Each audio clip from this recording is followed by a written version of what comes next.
পৃথিবীতে আমরা যে যাই করি না কেন একদিন সবাইকে মৃত্যুর স্বাদ গ্রহণ করতে হবে। প্রতিটা প্রাণীকেই মৃত্যুর স্বাদ গ্রহণ করতে হবে। তাই কেউ কারো মনে কষ্ট দেব না, আঘাত দেব না। কারণ আল্লাহ তাআলা কোরআনে কারিমের মধ্যে বলেছেন, হাদিসে আসছে, আল্লাহ তাআলা সব থেকে বেশি খুশি হয় যখন কোনো মানুষ মানুষের উপকার করে। আর সব থেকে বেশি গোস্বা এবং রাগান্বিত হয় যখন কোনো মানুষ মানুষের মনে আঘাত দেয়, কষ্ট দেয়। তাই আমরা এই কথাটি সব সময় মনে রাখবো যে মানুষের পারলে উপকার করব, না হয় কারো ক্ষতি করব না, কাউকে কষ্ট দিব না। যেই জিনিসে আমার আল্লাহ তাআলা বেজার হয়ে যায় তাই থেকে আমরা বিরত থাকব। আসসালামু আলাইকুম, welcome back to my channel. সবাই কেমন আছেন? আশা করি আল্লাহর অশেষ রহমতে সবাই ভালো আছেন। আমিও আলহামদুলিল্লাহ ভালো আছি। আজকে আপনাদের মাঝে শেয়ার করব মতিঝিলের শাপলা ফুল রাতের দৃশ্য। খুবই অসাধারণ লাগতেছে, দেখতেই পারতেছেন। তো আমি মতিঝিলে একটু কাজে আসছিলাম, চোখে পড়ে গেলো, তো ভাবলাম আপনাদের মাঝেও শেয়ার করি। আর মতিঝিলের এখন আর সৌন্দর্য আগের মতো নেই, কারণ চারোপাশে ফুটপাত বসে খুব পরিবেশ নষ্ট করে দিয়েছে, এমন একটা অবস্থা। কারণ বিভিন্ন রকমের শার্ট, প্যান্ট ইত্যাদি ইত্যাদি জিনিস, বাচ্চাদের জামা কাপড় সহ বিভিন্ন রকমের জিনিস বসেছে। এখানে অনেকেই ব্যবসা করতেছে, অনেক গরিব মানুষ চলতে পারতেছে, কিন্তু পথচারীদের জন্য খুবই সমস্যা। এটা আপনাদের মাঝে শেয়ার করলাম, আপনারা দেখতেছেন। সরকার এ ব্যাপারে পদক্ষেপ নিলে মনে হয় ভালো হয়, কারণ রাস্তাঘাটের যে এখন অবস্থা, হাঁটাই যায় না। এই দিক দিয়ে মানুষ হাঁটা চলাচল করে, অথচ এই দিকে এখন দোকান বসে গেছে।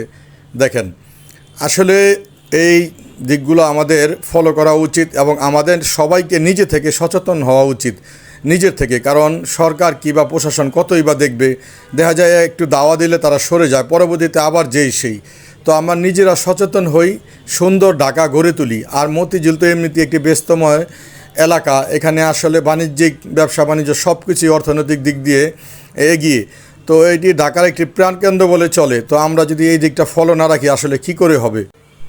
আর বন্ধুরা এবং আপুরা, ভাইরা, দেশ এবং দেশের বাহির থেকে যারা এই মুহূর্তে আমার এই ভিডিওটি দেখতেছেন, সবার কাছে একটি অনুরোধ, সবাই একটি লাইক দিয়ে দেখা শুরু করবেন। কারণ আপনাদের একটি লাইক, একটি কমেন্ট আল্লাহ চাইতো আমাকে অনেক দূর এগিয়ে নিয়ে যেতে সাহায্য করবে ইনশাআল্লাহ।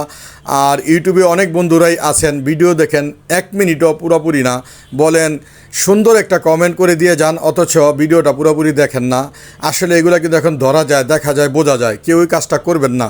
যদি ভালো না লাগে ভিডিওটা ওইরকমভাবে দেখবেন না, চলে যাবেন। কিন্তু ভিডিও যদি দেখেন মিনিমাম একটু এমনভাবে দেখবেন যাতে কিছুটা ওয়াচ টাইম আসে, আর সবাই একটু অ্যাড সহ দেখবেন আশা করি। আসলেই এই কথাগুলো বলা উচিত কিনা জানি না, তবে না বলে আর পারলাম না। কারণ অনেকেই আছেন এই কাজটা করতেছেন, বুঝতেছি। কারণ নাম উদ্দেশ্য করে বললাম না, সবার উদ্দেশ্যে বললাম। আর বন্ধুরা, একটি কথা সবসময় মনে রাখবেন, ইউটিউব এমন একটি প্ল্যাটফর্ম, এখানে যদি আমরা সবাই সবার পাশে থাকি তাহলে ইনশাআল্লাহ আমরা দ্রুত এগিয়ে যেতে পারবো। আর আমার এই ভিডিওটি যে যেখান থেকে দেখছেন, দেশ এবং দেশের বাহির থেকে, সবাইকে জানাই অসংখ্য অসংখ্য ধন্যবাদ। সবাই আমার চ্যানেলটিকে লাইক, কমেন্ট এবং সাবস্ক্রাইব করে দিয়ে আমার পাশে থাকবেন। দেখা হবে নেক্সট ভিডিওতে ইনশাআল্লাহ। সবাই ভালো থাকবেন। আল্লাহ হাফেজ।